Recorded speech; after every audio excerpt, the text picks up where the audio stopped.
Assalamualaikum warahmatullahi wabarakatuh. Halo semuanya, perkenalkan saya Fitria Ramadhani dengan NIM 240408017 akan menjelaskan praktikum titrasi asidi alkalimetri. Tujuan praktikum ini adalah memahami proses titrasi asidi alkalimetri dan juga mampu menghitung kadar cuplikan pada titrasi asidi alkalimetri. Konsep titrasi asam basa dan titik ekivalen pada praktikum ini yaitu fungsi indikator dalam titrasi ini yaitu menandai titik akhir titrasi, yaitu titik di mana larutan titran telah cukup untuk menetralkan larutan titrat. Indikator juga membantu mengidentifikasi titik ekivalen secara visual.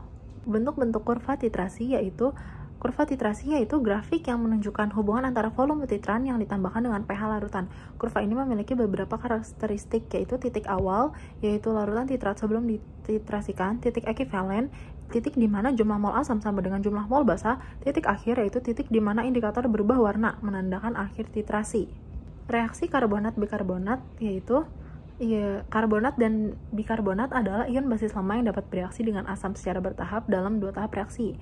Pada tahap pertama, ion karbonat bereaksi dengan proton dari asam membentuk ion bikarbonat. Reaksi ini kemudian pada tahap kedua, ion bikarbonat juga dapat bereaksi lagi dengan proton tambahan dari asam untuk membentuk asam karbonat.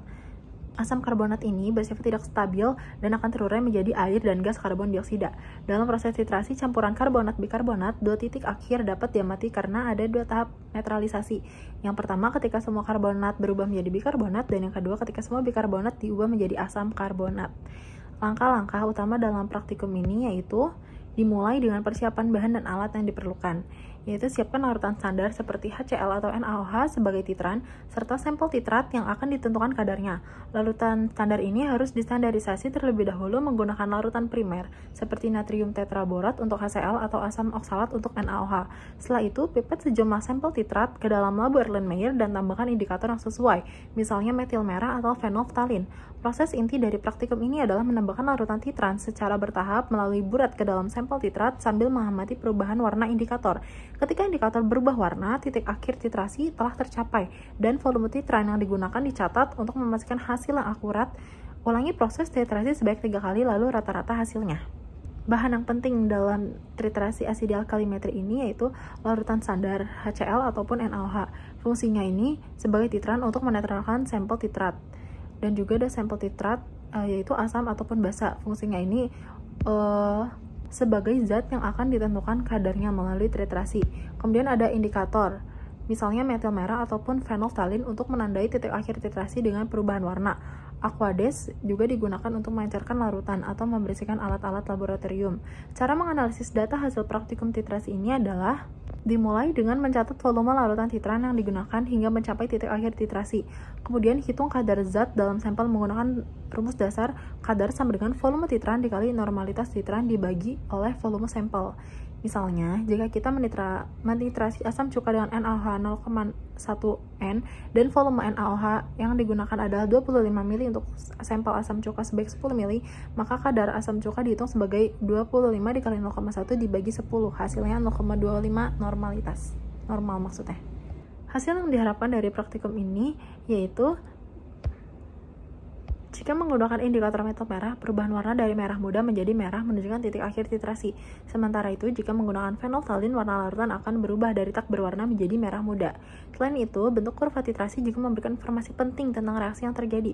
Kurva ini menunjukkan kenaikan atau penurunan pH secara tajam di sekitar titik ekivalen.